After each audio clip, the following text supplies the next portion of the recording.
I'm a grown man, but I have feelings, okay? And the abuse I suffered at the hands of Ellen DeGeneres is absolutely unacceptable. Like one time I gave her a joke packet and then she threw me in a locker and called me queer. That's unacceptable, guys. Every day she would give me a swirly and then tell me things like, "Oh, you probably throw a football like Ellen John."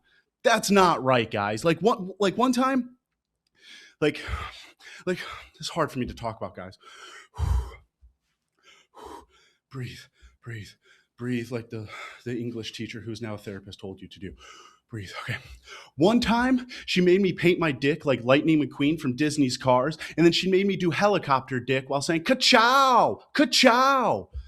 That's not right, guys. It's not right. That's why she's a comedy genius, but it's not right, guys. It's not right, damn it. It's not right. I feel like Ellen's the type of person to sue people. So I did not do any of that. I did not work for Ellen. I actually love Ellen. I'm actually very scared of the people that can actually end my career and make it at the same time, like Ellen and the Israeli Defense Army, forces, whatever, dude. Like I'm scared of those people, man. But let's get to some jokes. And here's the thing about Ellen, guys. I would. Not a joke, guys. Not a joke. Would. Dude, Ellen looks like Taylor Swift with a wig on. Not that bad. Not that bad. Not that bad. What are we talking about, guys? This is a real thing. Jon Stewart and Pete Davidson are holding a comedy benefit for the victims of 9/11. Haven't the people of 9/11 been through enough? God damn it. God damn you, Jon Stewart and Pete Davidson. Jesus. Maybe there were no bombs on those planes, but there's definitely going to be some bombs on that stage. Holy fucking shit, man. Holy fucking shit. Oh, God. Shout out to the Godfather, Jon Stewart, for giving me this thing to parody. Is it a parody or is it just me doing a talk show like every other white guy in their 30s? Yep. So we're moving on. We're moving on. Got the Jon Stewart 9/11 joke done. Ellen, hopefully Ellen, don't sue me, dude. Ellen, don't sue me. If you have Diddy parties, you could use me at those Diddy parties. As long as you make my career. Is Ellen that powerful anymore? I don't know. Moving on, guys. R.I.P. Lindsey Graham. R.I.P. Lindsey Graham. And I know that's controversial to say, but I don't like to joke about people's deaths. I don't like to joke about white people's deaths, okay? That's a joke. But Lindsey Graham, and here's the thing, this is why people don't really care about these politicians and like deaths and stuff like that. Like, and this is why people are so hateful, is that it's hard to relate to these politicians. You know what I'm saying? Like it's hard to relate to presidents that have more bodies than any drill rapper. It's hard to, guys. You know what I'm saying? Like, you ever see that photo where I think it's Obama, the Bushes, and the Clinton, maybe the Clintons, but I think it's Obama, the Bushes, and Clinton. That's a hard ass album cover, dude. That's a hard ass album cover, dude. They're out here catching bodies, man. Out here catching bodies, dude. And I know politicians, like the fandom of politicians is so weird, guys. It's so weird. Like the fact that the mayor of New York is such a polarizing figure. Even it's just weird. Being popular is one thing. Being a polarizing figure, I think a couple other things, because you could just it's just weird that we're having such fandom for politicians. And I actually saw like an interesting statistic that since Zohran came into office, Google searches for moving to New York has hit an all-time high. However, they're coming from Syria, Iraq, and Afghanistan. It's still an all-time high. It's still an all-time high, guys. Still an all-time high. You're going to be able to get some great halal. I don't even know what halal is. Is it ham? Sounds like some fancy ham. I'm just joking. I know what it is. I grew up next to Dearborn. All right, moving on, guys. You don't want to give me a story about Dearborn. Okay, moving on, guys. Moving on, guys. And the thing about religious, like, and I'll be honest, like, I grew up like every millennial. Like, I feel like I was almost bigoted towards Christianity growing up. And it's weird when, in all reality, now that I've grown up, I realize that all religions suck. I'm bigoted towards all religions. All religions suck. And, but here's the thing, guys. I truly believe that all religions suck. But the other day at Chili's, my waiter had a satanic tattoo and a satanic necklace. And I was just thinking, How do you serve triple dippers for a living and you don't believe in God? Okay, you're serving God's creation. Okay, that's just ignorance. Okay, lady with blue hair, that's just ignorance. Okay, and it's just crazy because you're serving God's creation. You're serving happiness on a fucking platter, dude. There's guardian angels looking over you every time you're serving that fucking triple dipper, man. Of course, she had blue hair though, right, guys? And I guarantee she's not a fan of religion, but she's a fan of Billie Eilish. I guarantee that, guys. You know how you can just tell that people are Billie Eilish fans? Like it's just fucking weird. You know what I'm saying? And Billie Eilish is always in the news for saying some crazy shit. And like she hates capitalism, and Billie Eilish hates rich people. But why does she sell overpriced hoodies, overpriced t-shirts, perfume? She sells her own aborted fetuses. She sells eco-friendly lunchboxes made from child slave labor in China. She sells Hamas plushies. She sells climate anxiety scented candles. She sells jackets. She sells all those things.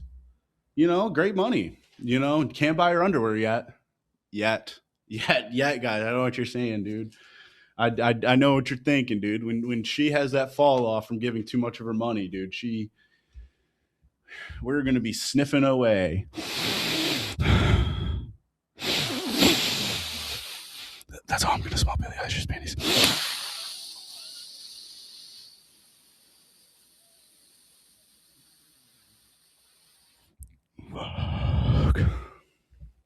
I'm very interested to see how that's gonna look editing.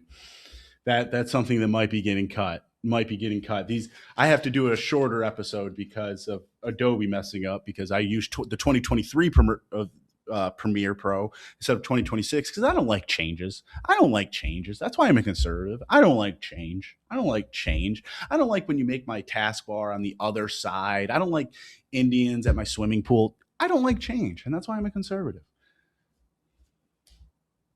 Just joking, guys. It's all jokes here. I'm on Rumble, by the way. I just kinked my neck. I think when I was talking about the Indians. Okay, we're good. We're we're good, guys. Guys, what are we talking about? The Odyssey. A lot of people are talking about the Odyssey, and here's the thing, guys. The Odyssey ain't shit, dude. It ain't shit. The Odyssey has nothing on Night at the Museum. If you want to see an adventurous historical movie with heartfelt moments, watch Night at the Museum. If you want to see a slop movie with Elliot Page taking enough testosterone to look like Jordan Peterson, go see The Odyssey. You can't top Night at the Museum, guys. Okay. Elliot Page wishes they had the cojones like Ben Stiller and his range, his masculine range with the heartfelt moments. It's Night at the Museum is underrated. My favorite movies of all time: Night at the Museum, Human Centipede, Goodfellas. Best movies of all time, guys. And Child's movies kind of suck too, man. Like the last good child's movie that was probably out was probably Wreck-It Ralph 2 Breaks the Internet. Okay, and I'm not trying to get into controversial topics on here too much, but Wreck-It Ralph Breaks the Internet better than the first, way better than the first. Way better than the first. And I got to be careful with opinions like that, guys, because look what happened to Charlie Kirk. Okay, look what happened to Charlie Kirk and his opinions. And I got to be careful when I'm shouting bold opinions like Wreck-It Ralph Breaks the Internet is one of the greatest movies of all time. Everyone knows Night at the Museum, like that's like a universal fact. But Wreck-It Ralph. Anyways, I digress. Children's television sucks. Children's movies sucks. They're all slop. Like I was watching Coco Melon, because that's what I do when I get really high. I watch Coco Melon, and I'll be honest, guys, I will not be a Coco Melon parent. I will be a TLC tables, ladders, and chairs parent. Okay, because when I have a kid and he gets to Coco Melon age, he's not watching Coco Melon. He's watching Jeff Hardy fly off a fucking ladder. Okay, right onto Bubba Ray Dudley onto a table. Okay, guys. Okay, like that's what's going to build character. Okay, guys. Not Coco Melon. Coco Melon will not build character. Tables, ladders, and chairs will build character, okay? Edge, Christian, the Dudley Boys, the Hardy Boys. That's going to build character, not fucking Coco Melon. It's ridiculous, guys. In this household, we believe in tables, ladders, and chairs. What's we talking about? Andrew Tate was arrested, guys. Andrew Tate was arrested. Um, it's a really sad day for guys and with cargo shorts. I know I've said that joke before, but I know there's a man in cargo shorts smoking in his garage right now that is in tears, is in shambles. Well, yeah, both Tate brothers were arrested. It, and I know some people don't know who Andrew Tate is. Andrew Tate is kind of like Yoda for guys who started to go bald in their 20s. You know what I'm saying? Like he's just leading a group of incels, leading them. You know, I wish he would lead them over here so I could get paid for this because we got the same audience. We got the same audience, guys. Respectful young men who know that Night at the Museum is the greatest fucking movie of all time. But yeah, what do you get? You got charged with some bad stuff. Bad stuff. Now I'll be honest, guys. My friend, like my friend's son is like 13, and he's actually into Andrew Tate, and it's kind of scary. I'll be honest, it's kind of scary when you actually like see a 13-year-old who actually listens to Andrew Tate. And like my friend, he was like, my friend, he's in his late 30s, and he was like, I don't know why my kid looks up to Andrew Tate and not me. And I'm like, dude, you're in a Sublime cover band, okay? Dude, no one respects any jam band artist, let alone a Sublime cover band. Even your kid knows you're a hack, dude. Even your kid is like, damn, dude, my dad's kind of gay, dude. I'm pretty sure he's straight, but he's still kind of gay, man. Who wears cargo shorts, dude, in a jam band? Yeah, I think that's about it, guys. I think that's all I'm gonna do. I think that's all I'm going to do. I got to cut these episodes short. Clips doing very well. Follow me on everything else. Full episodes are out on Rumble now. Going to go harder with Rumble because I'm sick of the censorship from the lamestream media. So yeah, go follow me on Rumble. I'm going to keep doing these episodes, tight jokes, everything. Next week, August 4th, I will be at the Funniest Person in Austin, first round. Go out to there, see that, laugh, support your local comedy scene, donate to charity, spend time with your kids, donate to the IDF.